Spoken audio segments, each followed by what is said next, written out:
नमस्कार दोस्तों, आज की कहानी एक इमोशनल हॉरर स्टोरी है। स्टेशन जो छूट गया। राधा रात के करीब 10 बजे दिल्ली के रेलवे स्टेशन पर खड़ी थी। उसकी हालत कुछ ठीक नहीं थी। वह भीड़ में अपना चेहरा छिपाकर रो रही थी। सामान के नाम पर उसके पास सिर्फ उसका पर्स ही था। बार बार अपना फ़ोन चेक कर रही थी, मानो जैसे चाहती है फ़ोन पर ही सही कोई तो उसे रोक ले। फ़ोन तो नहीं आया, पर उसने जिस ट्रेन की टिकट कटाई थी वह ट्रेन जरूर आ गई।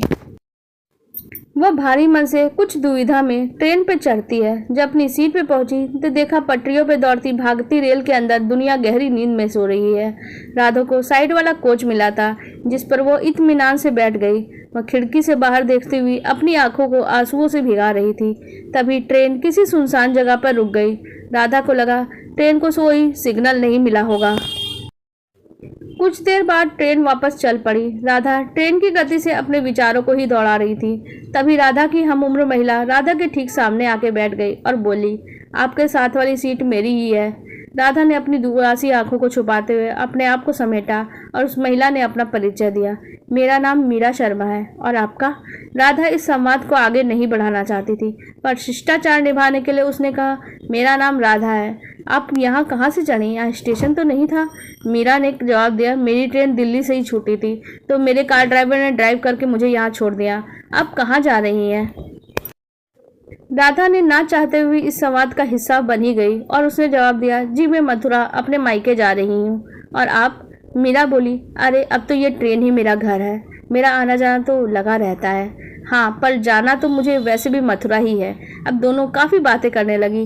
औपचारिकता की सिलवट भी अब कुछ निकल सी गई थी। मीरा ने पूछा, बुरा मत मानना, पर तुम कुछ स्टेशन से तुम परेशान सी लग रही हो।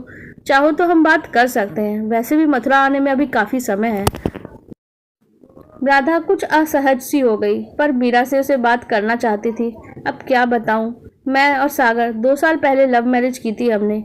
1 साल तक तो सब कुछ ठीक ठाक था, पर पिछले कुछ दिनों से सागर के लिए मेरे अलावा सब कुछ महत्वपूर्ण हो गया है। आए दिन झगड़े होते हैं, कभी नौकरी की वजह से, कभी मेरे माता पिता, तो कभी उसके पेरेंट्स की वजह से। शायद अब वो मुझे प्यार नहीं करता, ना मुझे समय देता है और ना ही तवज्जो। इसीलिए जा रही हूँ उसे हमेशा के लिए छोड़ के। यह कहकर राधा फफा फक के रोने लग गई। तब मीरा ने कहा, तुम्हारे आंसू बता रहे हैं कि तुम उससे बहुत प्यार करती हो। देखो राधा, छोटी छोटी घटनाओं से किसी बड़े निर्णय पर पहुंचना बहुत गलत है। मैंने भी ये गलतियां की है। अगर ऐसा लगे कि रिलेशनशिप में कोई एक डगमगा रहा है तो तुम उसका साथ मत छोड़ो, बल्कि उसका हाथ और कस के पकड़ लो। लंबी सांस भरते हुए मीरा ने कहा, जिंदगी कभी दूसरा मौका नहीं देती, बिल्कुल किसी ट्रेन की तरह। अगर एक बार स्टेशन छूट गया तो छूट गया। अगर किसी से प्रेम है तो कभी उससे कटु शब्द मत बोलो।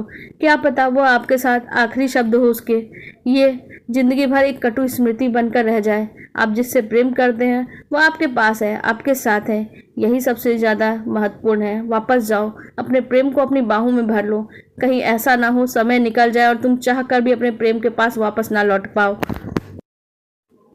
राधा मीरा को सुनते जा रही थी। उसने कहा, मीरा, शायद जो तुम कह रही हो वही सच है। मुझे सागर को ऐसे अचानक छोड़ के नहीं आना चाहिए था। पता नहीं गुस्सा दिमाग पे इतना हावी हुआ कि कुछ समझ नहीं आया। कल मैं माँ से मिलकर तुरंत ही वापस लौट जाऊंगी। राधा अब काफ़ी हल्का महसूस कर रही थी। उसने आगे कहा, मीरा, मैं अपनी ट्रेन की दोस्ती को आगे बढ़ाना चाहती हूँ। क्या तुम मुझे अपना नंबर दोगी? मीरा ने राधा को अपना नंबर दे दिया, जो उसने एक कागज़ पे लिख कर रख लिया। रात की खामोशी में राधा को नींद आ गई। नींद कब लगी उसे पता भी नहीं चला। जब सुबह नींद टूटी तो मथुरा आ चुका था और रात के 3 बज रहे थे। मीरा अपनी सीट पे लेकिन नहीं थी। राधा ने उसे बहुत ढूंढा, पर फिर वो सोचा जल्दबाजी में स्टेशन उतर गई होगी। राधा अगले दिन मथुरा से अपनी माँ से मिलकर वापस दिल्ली लौट आई, और उसके आते ही उसने सागर को गले से लगा लिया और उसके हाथों में लेकर सागर से कहा, पता है सागर, मैं तो तुम्हें हमारे रिश्तों के लिए छोड़ के लिए हमेशा के लिए ही जा रही थी, पर मीरा की बातों को सुनकर ऐसा लगा कि तुम मेरे हाथों से रेत की तरह फिसलते जा रहे हो। फिर एक अजीब सी बेचैनी हुई। शायद मैं तुमसे फिर कभी मिल ना पाऊंगी। मैं किसी भी तरह तुम्हें देखना चाहती थी, तुम्हें गले लगाना चाहती थी, और अब तुम अकेले नहीं हो। जीवन के हर अंधेरे में मैं तुम्हारा साथ दूंगी। सागर ने राधा का माथा चूम लिया और कहा, मुझे तुम्हारी ज़रूरत है राधा। भला हो उस मीरा का जिसने तुम्हें मेरे पास वापस भेज दिया, पर वो थी कौन? अगर वो दिल्ली में रहती है तो चलो हम उसे घर जाके धन्यवाद देकर आते हैं। राधा ने कहा, हाँ, घर तो नहीं पता पर मुझे उसका नंबर ज़रूर पता है। रुको मैं अभी कॉल करती हूँ। राधा ने मीरा को फ़ोन लगाया। रिंग जा रही थी पर थोड़ी देर बाद किसी आदमी ने फ़ोन उठाया। राधा ने कहा, क्या आप मीरा शर्मा को फ़ोन देंगे प्लीज़, मुझे उससे बात करनी है। दूसरी तरफ से आवाज़ आई, वह नहीं है, पर आपको मेरा नंबर किसने दिया है? राधा बोली, क्या आप उनके पति दीपक हैं? दीपक ने कहा, हाँ। राधा ने कहा, मुझे आपका नंबर मीरा नहीं 2-3 दिन पहले ट्रेन में दिया था। हम दोनों साथ साथ सफ़र कर रहे थे। क्या प्लीज़ आप उसका मोबाइल नंबर दे देंगे? मुझे मीरा से ही बात करनी है। इतना सुनते ही दीपक ने कहा, ये किस तरह का मजाक है? आप मेरे दुख का मजाक उड़ा रही हैं। मीरा 15 दिन पहले रेलवे मथुरा हादसे में ही मर चुकी है। मेरी मीरा जा चुकी है। आखिरी समय में भी उसके पास नहीं था। कितनी नाराज़ थी वो मुझसे। घर छोड़ के अपनी माँ मथुरा के पास जा रही थी, वहाँ पे ये हादसा हो गया। काश मैंने उससे लड़ाई नहीं की होती। काश मैंने उससे बोल दिया होता कि मैं उससे प्यार करता हूँ।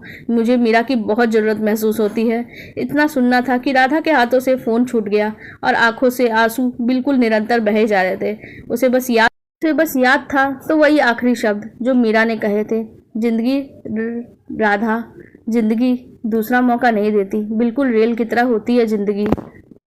एक बार जो स्टेशन छूट जाता है वो दोबारा लौट कर नहीं आता। मुझे ये मीरा के शब्द बार बार मेरे कानों में गूंज रहे थे। आपको हमारी ये कहानी कैसी लगी कमेंट सेक्शन में ज़रूर बताइएगा। साथ ही हमारे वीडियो को लाइक कर दीजिएगा और हमारे चैनल को सब्सक्राइब कर लीजिएगा। धन्यवाद।